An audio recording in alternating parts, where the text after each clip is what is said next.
Hello. I never thought I'd end up here, sitting in my car outside my own house, waiting for proof that the woman I loved, my wife Sandy, was betraying me. For years, I'd been working overtime to provide for our family. It wasn't just the bills. It was everything. The house, the school tuition for our kids, and the vacations we never seemed to take. I thought it was all worth it. I thought I was being the best husband and father I could be. Turns out I was just being blind. Started a couple of months ago, subtle things that, at first, I dismissed. Sandy had always been independent, but recently, she had become distant, almost cold. I chalked it up to her stress. I was working long hours, and it made sense that she'd be tired of handling the kids and house all on her own. But something didn't sit right. There were whispers, her phone would light up with texts late at night, and she was always careful to keep it face down. When I asked her who it was, she brushed it off, saying it was just her friend from work, Sarah. But Sarah didn't seem like the texting type. I knew her. She was quiet, not the kind to have late-night chats. So, I started paying more attention, and that's when things started to unravel. One night, after a particularly long shift, I got home to an empty house. Sandy had told me she was going out with friends, and the kids were at my sister's place for the night. She had done that before, but something was different this time. Her perfume still lingered in the air, but it was too strong, like she had doused herself in it before leaving. She didn't wear that perfume for me, and she hadn't in a long time. I couldn't shake the feeling, so I did something I never thought I would. I checked her phone. It was risky, I knew that, but the gut feeling was gnawing at me. Her phone was locked, of course, but after years of marriage, I knew her code. My hands were shaking as I unlocked it, half hoping I'd find nothing. But I wasn't that lucky. There were no texts from Sarah. Instead, there were messages from someone named Jay. The conversation was short, but it was enough. They were planning to meet again, and the last text sent was a simple, "Can't wait for tonight." I slammed the phone down, my mind racing. Who was Jay? What was she doing with this guy while I was busting my back to keep everything afloat? That night I couldn't sleep. Every smile she had given me, every time she said she loved me, felt like a lie. I wanted to confront her right then and there, but without proof, she could just lie her way out. I had to be sure. That's how I ended up sitting outside my house, watching, waiting. I told my boss I needed some time off. He wasn't happy, but I didn't care. I wasn't going to sit by while my life fell apart. I didn't know what I expected, but I was ready for anything. As I sat in my car, hidden by the shadow of the trees, I watched Sandy's car pull into the driveway. She was alone, at least for now. I waited, watching the minutes tick by, trying to keep my anger in check. I thought about everything I had sacrificed. Missed family dinners, birthdays I couldn't attend because of work. All for what? So she could sneak around behind my back? The front door opened, and she walked out again, looking around as if checking if someone was watching. She didn't see me. I sank lower into my seat, my heart pounding. She got into her car and drove off. This was it. I tailed her from a distance, careful not to get too close. She wasn't heading to Sarah's or any of her usual spots. My grip tightened on the steering wheel as she pulled into a small motel on the edge of town. My heart sank. This was worse than I thought. I parked a block away and waited. After about 10 minutes, a man arrived. A tall guy, dressed casually, with the easy confidence of someone who knew he wasn't going to get caught. He walked straight into the motel room Sandy had just entered. I clenched my fists so hard my knuckles turned white. Every instinct in me screamed to burst in there and confront them, but I had to stay calm. I had to play this smart. I wasn't going to let her walk away from this without paying for what she'd done. But first, I needed proof. I forced myself to stay in the car. My mind raced, replaying every moment of the last few months, every excuse Sandy had given me. I had to know more. Bursting in now would give her an easy out. She'd deny, cry, twist the truth until I was the villain. I couldn't let that happen. I needed solid evidence, something undeniable.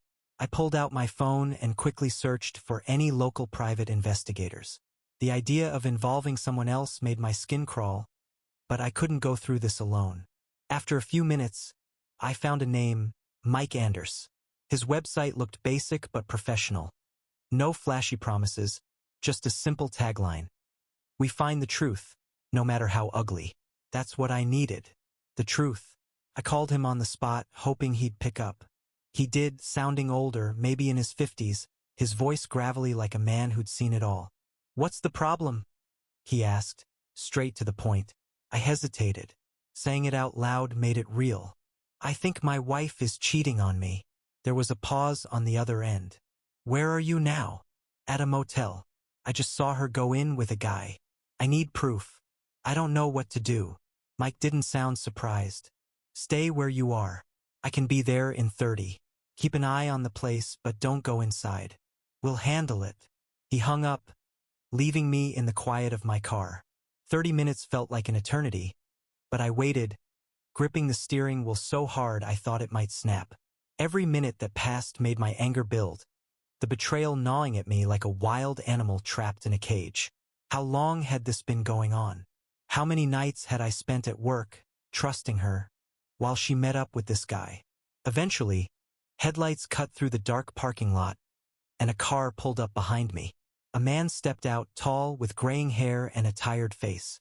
Mike Anders looked exactly like the kind of guy who had seen too many messy situations. He gave me a nod as he approached. "Edward?" he asked, though it wasn't really a question. "Show me the room." I pointed toward the motel, the door Sandy had gone through. "She's in there. Been there for about an hour now. I don't know the guy." Mike glanced at the door, his expression unreadable. "You got a plan after this?" I hadn't thought that far ahead. "I just need to know for sure," I muttered. "I can't confront her without proof." He nodded, pulling out a camera from his bag. "Good choice. Let's keep it quiet. I'll get the photos and you'll have your proof. No rash moves, understand?" I didn't trust myself to speak, so I just nodded. Mike moved with the kind of precision that made it clear he'd done this before. He walked over to the motel, keeping to the shadows, his camera ready. I watched as he crouched by a window, carefully snapping pictures. It didn't take long, just a few minutes, and then he was back at my car. "It's done," he said, handing me the camera. "You might not want to look at them, but you should." My stomach churned as I took the camera, my fingers trembling slightly. Part of me didn't want to see, didn't want the truth to be real, but I had to know. I scrolled through the photos, each one hitting harder than the last. There was Sandy, my wife, in the arms of another man. They were laughing, touching, the intimacy between them undeniable. It wasn't just sex, it was betrayal on a deeper level. I stared at the photos, feeling numb. How could she do this to me? After everything we'd built together, everything I sacrificed for her and our family, how could she just throw it all away?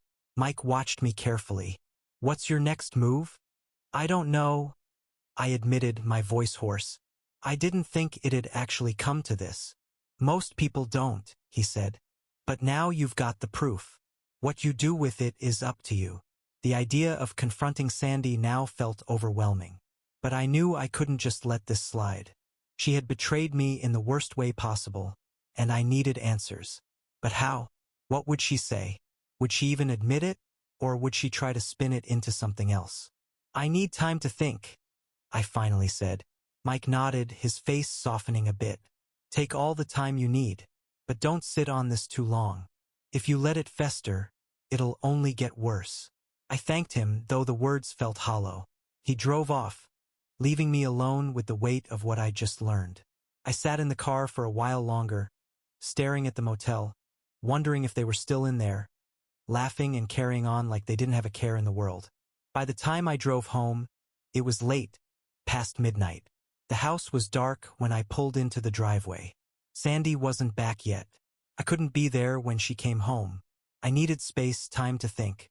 I grabbed a bag from the closet and stuffed a few clothes into it. I didn't know where I was going, but I couldn't stay here.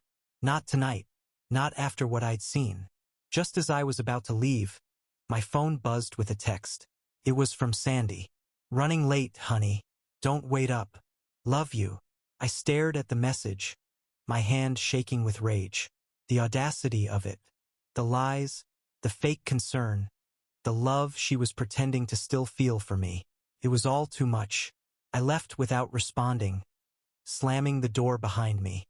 I drove aimlessly through the empty streets, my mind swirling with a storm of anger, confusion, and betrayal. How long had she been doing this? Every smile she'd given me in the last few months now felt like a mockery. Her texts, her excuses, all the times I'd worked extra hours to give her a better life. Had it all been for nothing? I ended up at a 24-hour diner on the outskirts of town. The kind of place that stayed open for people who didn't want to go home.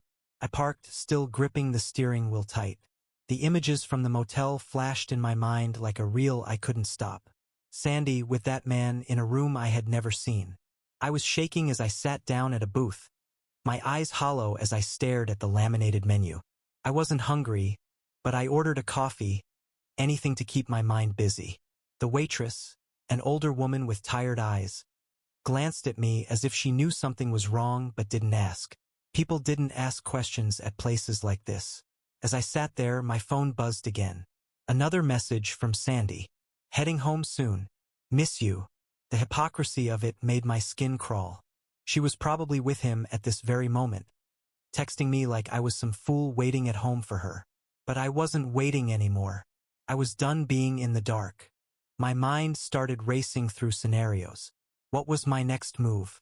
How do you confront someone when you already know the truth? Storming in with accusations would just lead to a screaming match, and I wasn't in the mood for that. I needed to stay calm, methodical, just like Mike had said. But how? I sat there, sipping the scalding coffee as my mind plotted.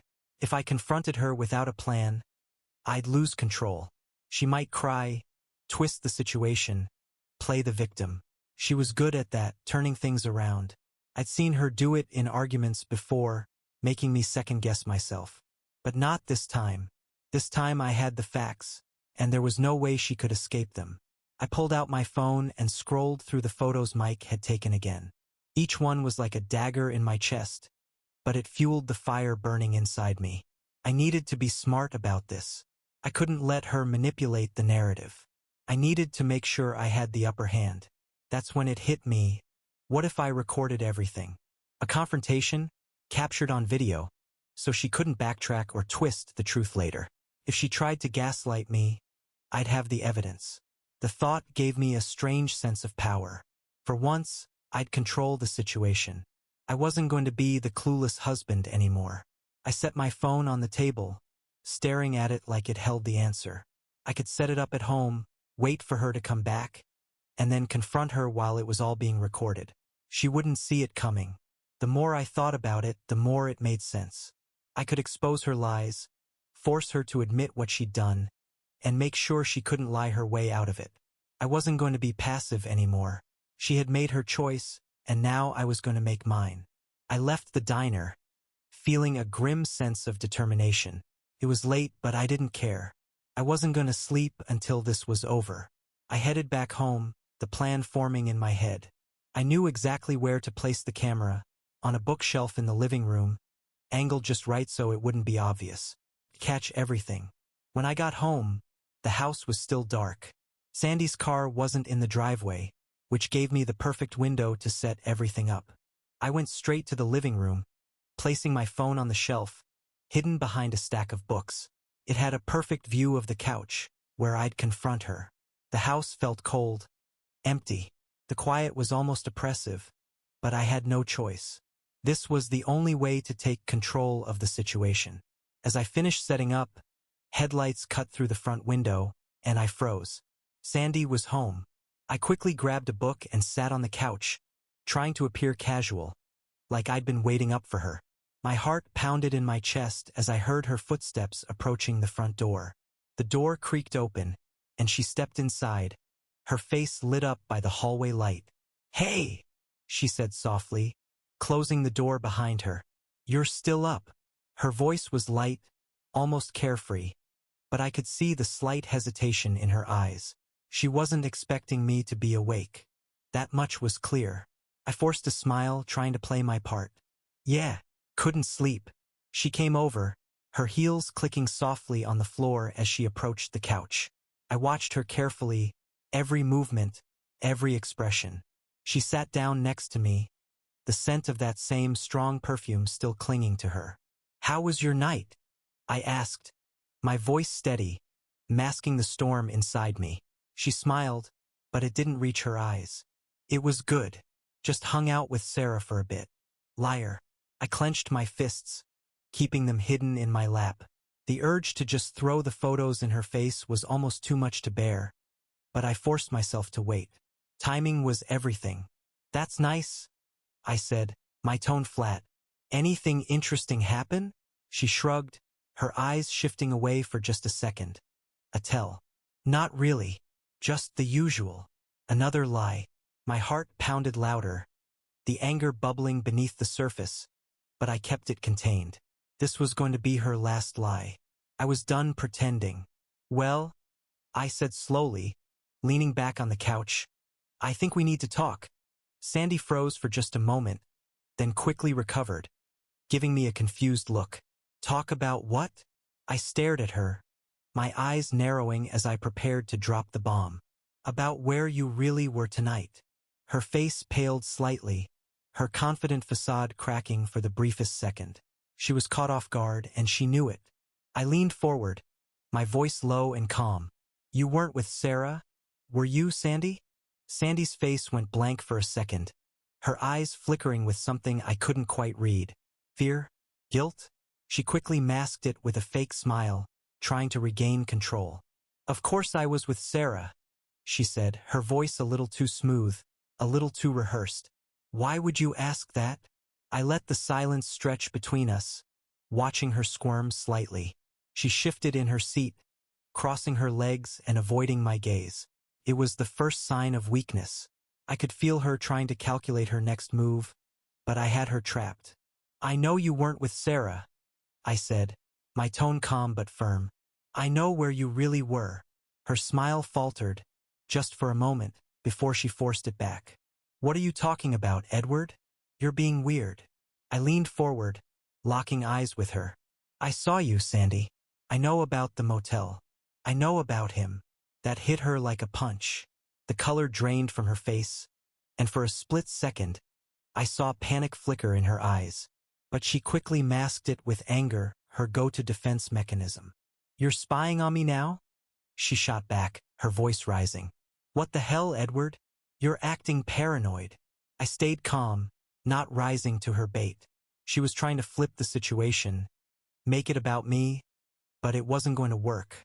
I knew her tricks, and I wasn't falling for them this time. "I'm not paranoid," I said, my voice steady. "I've got proof."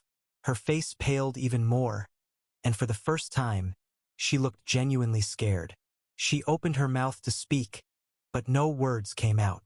She knew she was caught, and there was no way to wriggle out of this one. I reached into my pocket and pulled out my phone. Slowly, deliberately, I opened the photos Mike had taken and handed the phone to her. I watched her face as she scrolled through the pictures, her hands shaking slightly. You're following me?" she whispered, her voice small now. All the bravado drained from her. "I didn't need to follow you," I said coldly. "You were sloppy. I just had to open my eyes." Sandy's eyes welled up with tears, but they weren't tears of guilt or regret. They were tears of fear of being exposed, of losing the comfort of the lies she'd built around us. "It's not what it looks like," she stammered, her voice trembling. "Edward, please. It's not." "Don't," I interrupted, cutting her off before she could start spinning more lies. "I don't want to hear any excuses. I know what I saw."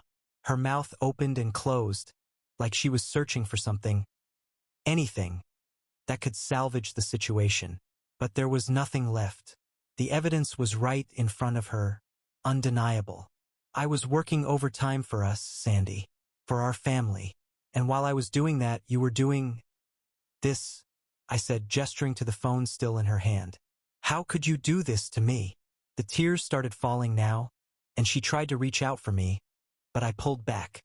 I wasn't ready to let her touch me, not after everything. "Edward, please," she sobbed. "It was a mistake. I don't even know how it happened. It just happened, okay? I didn't mean to hurt you." Her words felt empty, like a rehearsed speech she had been preparing for this moment. The way she said it, as if this whole thing had just accidentally fallen into her lap, made me angrier. Mistakes don't happen multiple times, in motel rooms with carefully coordinated lies to cover them up. How long? I asked, my voice hard. How long has this been going on? Sandy hesitated, looking away, her lip trembling.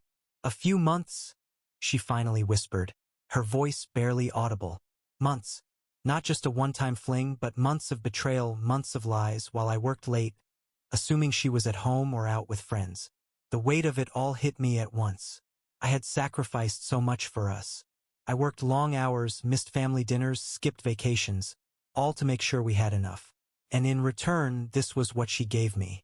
I stood up, pacing the room, trying to process everything. I had expected lies, denial, maybe even a breakdown. But hearing her admit it, so casually, felt like a knife twisting in my gut. I didn't know if I could ever forgive her for this. I can't believe you, I muttered, more to myself than to her. Sandy was crying harder now, her hands shaking as she reached out to me again. Edward, please. I love you. It was a mistake, I swear. I didn't mean for it to go this far. I was lonely, and you were always working and… Stop, I snapped, turning to face her. Don't try to make this about me. Don't you dare try to justify what you did. She flinched at my words, the tears still streaming down her face. But I wasn't moved by them. Not this time. She had used those tears before, to win arguments, to twist situations in her favor. But they weren't going to work on me now. I could see her searching for the right words, trying to find a way to fix this. But there was no fixing it. Not this. I thought we had something real, I said quietly, my voice breaking just a little.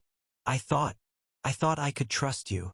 Sandy sobbed harder, her face buried in her hands. You can trust me. I swear, Edward, it was a mistake, and I'll never. No, I said, cutting her off again. I can't. Not after this. The weight of my words hung in the air, and I could see them hit her like a punch.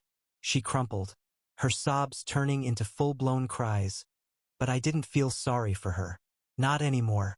For a moment, I just stood there, staring at the woman I had once loved, the woman I had built a life with. But now all I could see was the betrayal, the lies, the months of deceit that had shattered everything we had. I took a deep breath, trying to calm the storm inside me. There was no point in dragging this out any longer. The truth was out, and there was no going back. I'm leaving, I said, my voice firm. Sandy's head shot up, her tear-streaked face twisted in panic. What? No, Edward, please. We can work through this. We can. We can't, I said, shaking my head. You made your choice, Sandy. And now I'm making mine.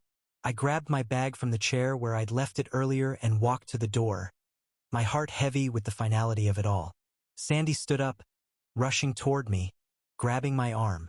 Edward, please, don't leave. I love you. We can fix this. I'll do anything.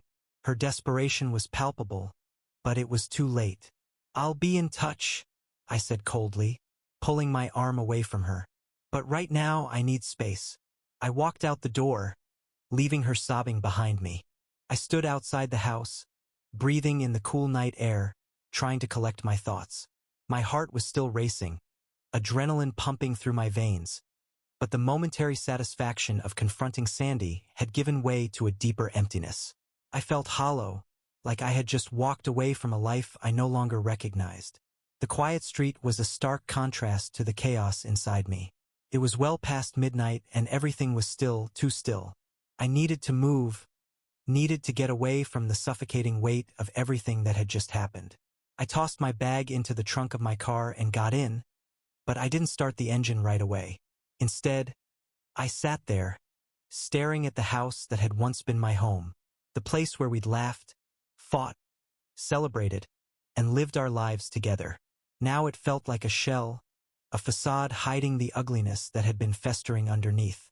I should have felt relief having confronted her, having walked out on her lies, but all I felt was numb. It wasn't just the betrayal that hurt. It was the loss of everything I thought we had. The future I'd imagined, the trust I'd placed in her, all of it was gone. I reached for my phone, instinctively scrolling through my contacts until I found Mike's number. He'd been there for me during the investigation, but this wasn't something I could lean on him for anymore. This wasn't about evidence or tracking movements. This was my life, and I had to figure out what came next. The phone buzzed in my hand, pulling me out of my thoughts. It was a text from Sandy. "Please, Edward, don't leave like this. We can talk." Talk? What more was there to say? The truth was out, and no amount of talking was going to change that. But still, part of me hesitated. A small, irrational part that wanted to believe there was some way to fix this. That maybe I'd overreacted, that maybe there was something worth saving. But that part of me was dying, shrinking with every second I stared at her message. I knew better. This wasn't fixable. I threw the phone onto the passenger seat and finally started the car. The engine roared to life, breaking the silence, and I pulled out of the driveway without looking back. I didn't know where I was going, but I knew I couldn't stay there. Not tonight. As I drove aimlessly through the city, my mind started to drift. I thought about the early days with Sandy, before everything had gone wrong. We had been happy once, hadn't we? Or had I been blind the whole time? I didn't know anymore. My phone buzzed again, lighting up in the darkness. Another message from Sandy. I ignored it, focusing on the road ahead. I wasn't ready to deal with her, not yet. After what felt like hours of driving, I found myself parked outside a cheap motel on the outskirts of town. The neon sign buzzed faintly in the night, casting a dull glow over the parking lot. It wasn't much, but it would do for now. I wasn't going to spend the night in my car, and I sure as hell wasn't going back home. I checked in, got the key, and headed to my room. It was small, with dingy wallpaper and a faint smell of cleaning chemicals, but it was quiet, and that's all I cared about. I tossed my bag onto the bed and sat down, staring at the peeling paint on the walls. The quiet in the room was almost too much. My mind kept going back to the confrontation, replaying her words, her tears, the way she had tried to make it seem like a mistake, like something that just happened. But affairs don't just happen. They take effort, planning, deceit. I pulled out my phone again, half expecting another message from Sandy, but instead, there was a missed call from Mike. I hesitated, then dialed him back. He picked up on the second ring. "Edward? What's going on? Everything all right?" I let out a bitter laugh. "No, Mike, it's not all right." I confronted her. She admitted it. There was a pause on the other end. "Damn. I'm sorry, man." "What did she say?" She tried to play it off like a mistake, like it just happened. "Months, Mike. She's been seeing him for months." Mike sighed. I had a feeling it was going on for a while. The way she covered her tracks. It wasn't her first time. That hit me harder than I expected. I'd already known it, deep down, but hearing someone else say it made it real in a way I wasn't ready for. "What do I do now?" I asked, my voice quieter than I intended. There was a long silence on the other end. "You need to take care of yourself first, Edward. Get some space. Don't let her drag you back in with apologies or promises to change. She made her choice." "I know," I muttered, running a hand through my hair. I don't know what to do next. Do I leave? Divorce her? I can't think straight right now." Mike's voice softened. "You don't need to decide that tonight. Just take it one step at a time. Get some sleep. Things will be clearer in the morning." I nodded, even though he couldn't see me. "Yeah, maybe." We said our goodbyes, and I hung up, tossing the phone onto the bed. Mike was right. I didn't have to figure it all out tonight. But I also knew that sleep wasn't going to come easy. My mind was too loud, too chaotic. I lay back on the bed, staring at the ceiling, trying to shut out the images of Sandy with that man. But every time I closed my eyes, they came rushing back, clearer and more painful than before. The betrayal felt like a heavy weight on my chest, making it hard to breathe. I stayed like that for hours, lost in the storm of my own thoughts, until exhaustion finally pulled me under.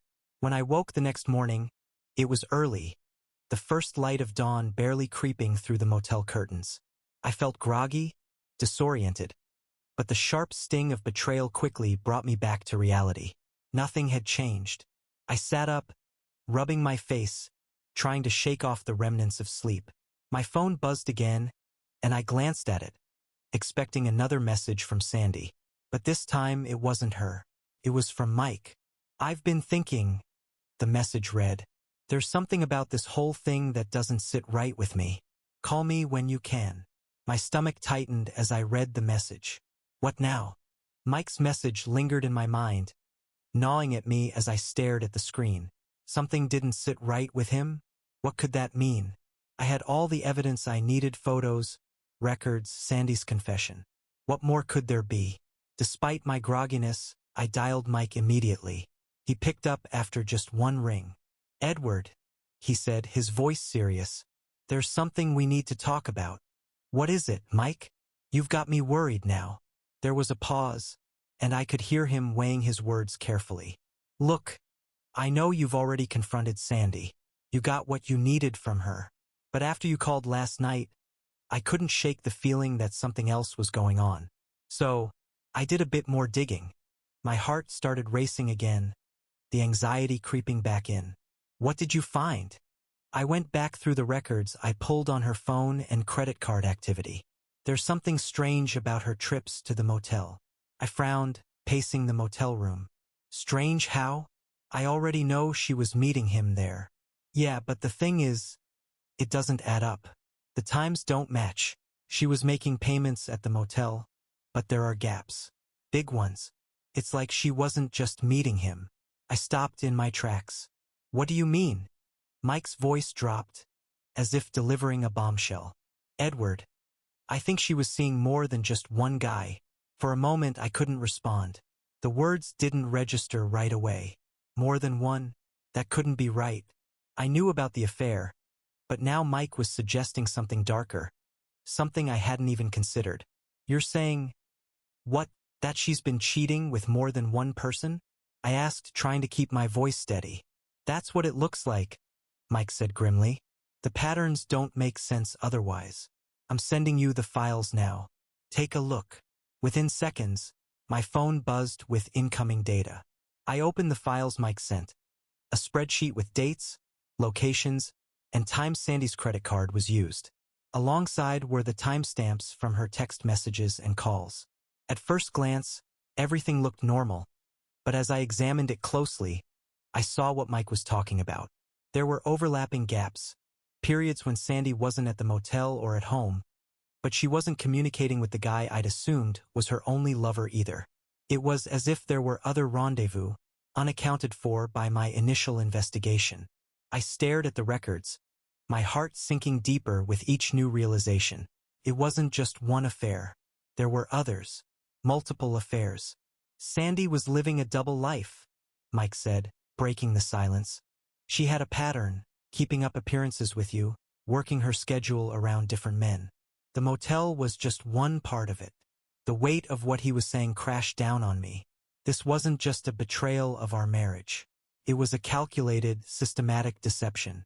Sandy had been juggling lies for months, maybe longer, and I had been too blinded by work and trust to see it.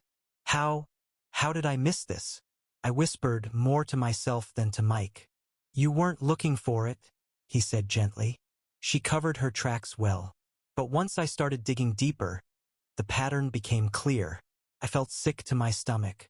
Everything I thought I knew about our marriage, everything I believed about Sandy, it was all a lie. This wasn't a case of a single mistake or a lapse in judgment. This was something else entirely. A web of deceit I had never imagined. "What do I do now, Mike?" I asked, my voice hollow. He sighed. "You've already confronted her. She confessed to part of it, but she's still holding back. If you want the full truth, you're going to have to push her harder." I thought about Sandy's tears the night before, her desperate pleas for forgiveness. She had been so convincing, so broken. But now, knowing what I knew, those tears felt like another manipulation, another performance to keep me from seeing the whole picture. "I don't know if I can," I admitted, feeling the weight of exhaustion pressing down on me. "I don't even know if I want to hear the rest." Mike was quiet for a moment, then he spoke softly. "That's up to you, Edward. But if you want closure, you need to confront her again. Otherwise, this will eat away at you. I nodded, even though he couldn't see me. He was right. I couldn't just walk away without knowing the full truth. As much as it hurt, as much as it shattered me, I needed to know. I'll do it, I said, my voice steadier than I felt. I'll confront her again. After hanging up with Mike, I took a deep breath and prepared myself for what was coming. I knew Sandy would lie, deflect, maybe even try to play the victim again. But this time I was ready. This time I had the facts. I drove back to the house, my mind a storm of conflicting emotions. Anger, betrayal, sadness. By the time I arrived, the morning sun was casting long shadows across the driveway. The house looked peaceful, quiet. But inside, the truth was waiting, festering like an open wound. I stepped inside, the familiar smell of our home feeling foreign to me now. Sandy was sitting at the kitchen table, her eyes red and puffy, as if she hadn't slept. She looked up at me with a mix of hope and fear, like she was waiting for me to say something that would fix everything. But there was no fixing this. Edward, she began, standing up slowly. I'm so sorry. I've been thinking about everything, and I know about the others, Sandy, I said, cutting her off. My voice was cold, detached. Her face went pale, the blood draining from her cheeks as she froze in place. What? I walked over to the table, laying Mike's files down in front of her. I know you weren't just seeing one guy. I know there were others. This wasn't a one-time affair or even a long-term fling. You've been living a double life. Sandy stared at the papers, her hands trembling. She didn't try to deny it this time. She couldn't. The evidence was all there, laid out in black and white. I didn't mean for it to go this far, she whispered, her voice barely audible. I laughed bitterly. That's what you said last night. But it wasn't just one man, Sandy. You were seeing different men at different times over months, maybe even years. How could you do this to me? To us? Tears streamed down her face again, but I felt nothing. Not anger, not sadness, just emptiness. The woman standing in front of me wasn't the Sandy I thought I knew. She was a stranger, a liar who had betrayed everything we had built. I was lonely, she sobbed, her voice cracking. You were always working and I felt so alone. I made mistakes, Edward. I know that. But I never wanted to hurt you. It wasn't a mistake, I said, my voice low but firm. Mistakes don't happen over and over again. You knew exactly what you were doing. Sandy broke down, collapsing into a chair as she cried uncontrollably. But I didn't reach out to comfort her. Couldn't. This was the end. I picked up my bag from where I dropped it by the door, ready to leave once and for all. I'll be filing for divorce, I said quietly, not looking back at her. I'll send someone to get the rest of my things. With that, I walked out the door, leaving behind the house, the lies, and the woman I had once loved. There was no going back. As I drove away, the weight of it all started to lift, just a little. The truth had shattered me, but at least now I knew. The lies were behind me, and I could finally begin to move forward. Bye-bye.